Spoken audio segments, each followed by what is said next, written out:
Hello, and thank you for watching this, number 10 of my series, in which I look at whiskies that one can get on cruise ships. One of the main reasons I do this is because it is so easy when you are away and relaxing to think about what is around you and not take so much notice about what is going in you.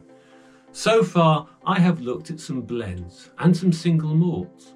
I have looked at some Scotch and one Welsh, and I've mentioned other countries on the way. All of them have been special. Each has been as much of a landmark as the sites one visits, as much of an artwork that the galleries exhibit, and have been as influential to the world as the historical moments that guides tell us about. Some are relatively modern, forward-thinking and familiar, yet each one has a past that has had aspects that have not been so well known. This episode is no different, a long history for a modern product that has tradition whilst literally mixing things up. This is Monkey Shoulder, a whiskey that is relevant, vibrant and different, yet still with a stable foundation in the traditions and craft of whiskey. It is much of what I adore in whiskey, not just in the method of making, but in the way that it is built on the shoulders of people who set models of family unity and principles of work ethic. It is a story of pure artistry and challenges that reaches out to a new market and reimagines how whiskey can be. I cannot wait to tell you about it, and I'm going to try and do it in the simplest way, by starting at the beginning and following the thread through to the present day. We start with a young William Grant, born in 1839 to parents William and Elizabeth. By age 7, he's already working, herding cattle, which had the knock-on effect that he was only really able to fully attend school during the winter when those animals were brought in for the season. When he left school, he began an apprenticeship at a shoemaker's, but left that to work as a clerk. This led him to a position at Mortlake Distillery, where he eventually moved up to become distillery manager. He was not, however, the sort of person to be completely fulfilled under the employment of others, and sought to start up on his own. His original thoughts were start a business working in builder's lime, but a nearby distillery came onto the market. This is what is now known as Cardew, and he managed to acquire it for roughly the same price as his entire annual wage of about £100. Cardew, as it was then called, was mentioned in the episode about Glenlivet, as it boasted being the only distillery in the area that didn't put Glenlivet on their label. To be clear about this, William Grant did not buy Cardew Distillery itself. The situation was that the Cardew Distillery was undergoing a process of relocation and expansion, and sold much of its hardware, the stills and so forth, to William. William then obtained a lease for a patch of riverside land known as the Valley of the Deer, or more commonly, Glen Fiddick. This is where he built his first distillery, literally taking stones from the riverside and building with the help of his 9 children, 7 sons and 2 daughters. They built the distillery in many ways. His sons, George, Charlie and Alec, were his maltman, tun operator and stillman respectively. A year later, on Christmas Day 1887, the stills produced their first drops of spirit. So it was that the beginnings of a whiskey giant and a family business was born. In many respects, what William was really building was much more than stone and copper. It was spirit of a different kind. It was an attitude to live by and to pass on. William had not been born and raised within the whiskey industry. He was someone who came to it from the outskirts, but did so with vision and determination, and with a willingness to take risks and make sacrifices to get there. This is passed on through the generations, and each stage could easily qualify for an episode in its own right. I could easily do an episode about Glenfiddich. I could discuss how the whisky was instrumental in changing the industry. Just as I talked about the iconic Walking Man logo in the episode about Johnny Walker, I could talk about the distinctive triangular bottles found in Grant's and Glenfiddich whisky, how the three sides seem to represent the three ingredients of whisky, whilst enabling easy and efficient stacking for transportation, as well as standing out on the shelf. This was one of the first to market itself as being a single malt when the marketplace had become dominated by blends. As it grew, so did the estate, but rather than simply expanding Glenfiddich, they chose to open a new distillery. The same location, same water source, but different. In 1892, the Balvenie opened with a different approach. Homegrown barley, floor maltings, and a distinctive approach to stills and cask. It is designed to make high quality single malt, and yet the vast majority of its output went into Grant's blended whiskies, such as their flagship Stand Fast blend, the name coming from the old battle cry of Clan Grant, which was Stand Fast Craigellachie, and can still be found on labels to this day, even if the modern labels have it hidden within the crest. It is an interesting blend inasmuch as its revived version contained the warning, may contain eggs on the label.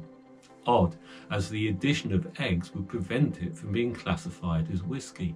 The reason being that the original recipe included a practice to prevent cloudiness. Once distilled, an egg would be cracked into the whisky. As the egg moved within it, it would absorb some of those fatty acids. The egg would then be removed, leaving the whisky, for want of a better word, filtered. No, this is not how Scotch eggs are made. Despite being used for blends, the Balvenie was significant in its own right, being amongst the first experimenting with multi-cask type maturation or finishing or acing or whatever term you wish to use. Now common practice, the idea of maturing in one form of cask, such as ex-bourbon cask, then given more time in a different type, such as Madeira cask, was revolutionary. It didn't stop there. By 1990, the demand for whisky was so great that it was a threat to Glenfiddich's capacity. The solution was to build yet another distillery, Kinninvie, on the same site, this time using some of the mash vessels in Balvenie, but not the same barley. This time using very similar shaped stills as Glenfiddich, but of a different size. The result being a spirit that shared some of the characteristics of the other two, yet with its own clear personality. This freed up the previous two to focus on the single malt production, while Kinninvie took care of the blended needs. But the predictable happened. Demand grew even more, and this time the answer came in Girvan and the lowland Ailsa distillery. The massive Girvan distillery had already been supplying them with grain whisky for their blends, and the Ailsa distillery joined to it could now look after the malt side. But this is a company that doesn't sit back. Ailsa is also making single malt, and Kinninvie has its own experimental department.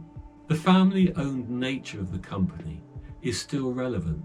A Grant is still the chair, and it is no real surprise that another family-based blend, famous Grouse, was rescued by it. In episode 9, I looked at Penderyn, a Welsh whisky, and talked about if it could be classified as being a single malt when Penderyn operates from 3 separate distilleries, one of which is about 160 miles away.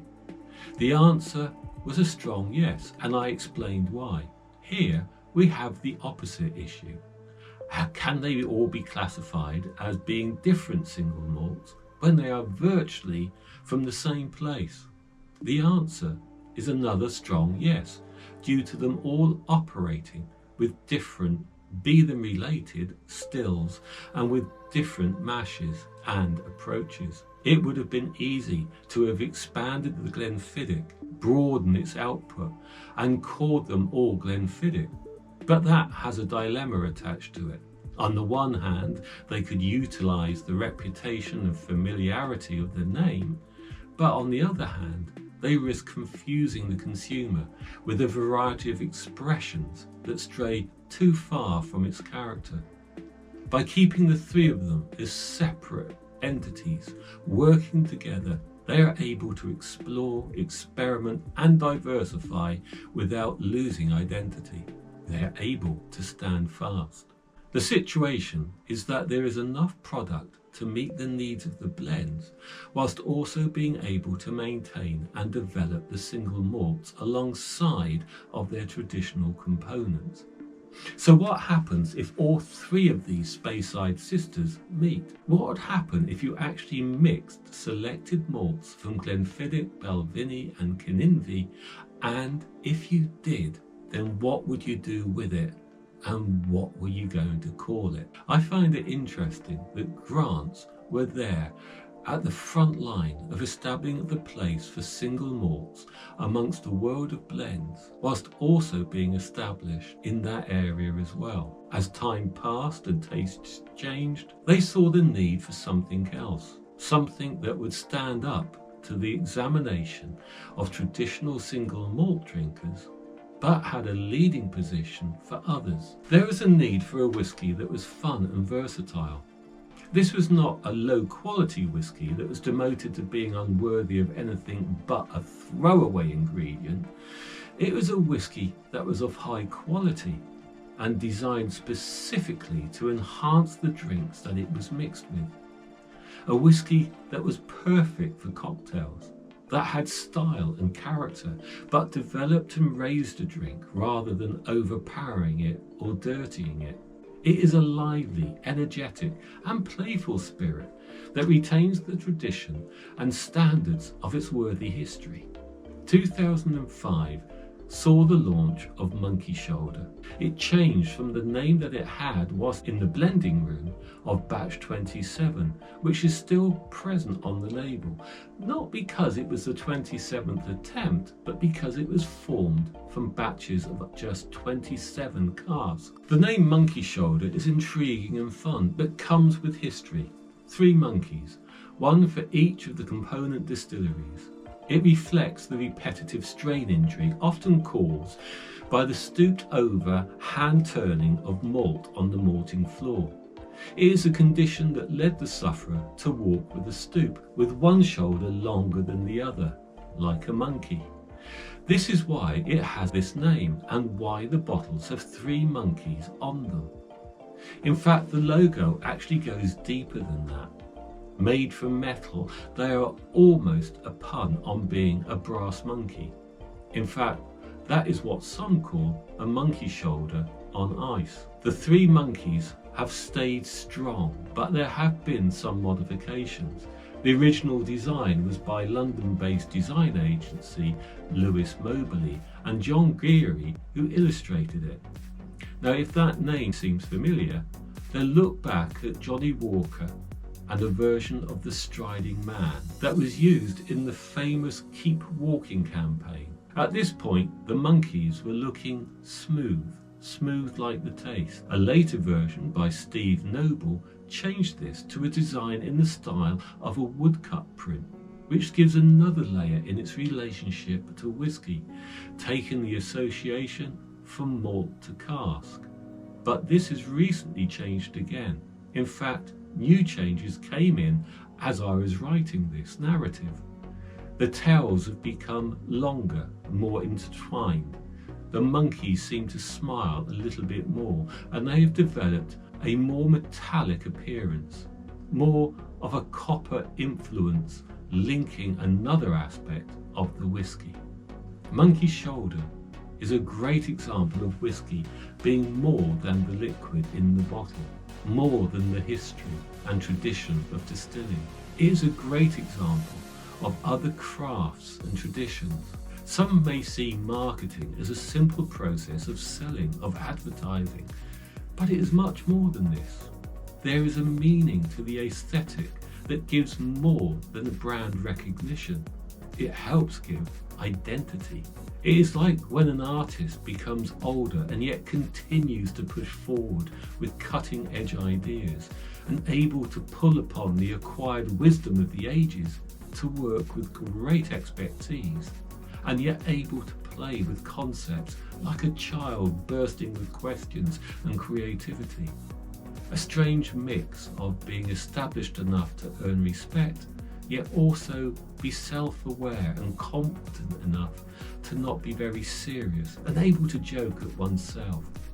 To do this requires a lot of energy and a broad range of ideas. As such, a number of people and agencies have been involved in how this whisky has been given a voice that has called out to an expanding and new audience, and in doing so has developed itself and ballooned with energy, depth and humour. Tradition goes a long way, but it has been transported into the new world by incorporating new methods, design aspects aided by AI but modified by human touch carries it forward. Like other brands, it makes connection with other art forms, and yes, I do consider whisky to be an art form. For Monkey Shoulder, it's in terms of supporting contemporary music. There is a comparison to be made between the cavalry, which was once a horse-mounted regiment, and Grant's whisky. Whilst the cavalry was once horse-bound, it has since developed and expanded so that it now includes a range of armoured and light vehicles. The key principles and many traditions remain, and yet they have evolved within a developing world. Likewise with Grant's whisky, that has stuck to established principle that continue to stand fast, yet especially as one of the principles was to explore and develop, they continue to transform and evolve. A less military comparison would be an artist who has already established himself as a leader in the art world and then develops a new colour or technique. The term avant-garde that comes from the military and has been applied to art can also be applied to whisky, and especially to Monkey Shoulder. A final note of possible irony is that Monkey Shoulder is made for mixing, and its flagship cocktail for this modern whisky is an old-fashioned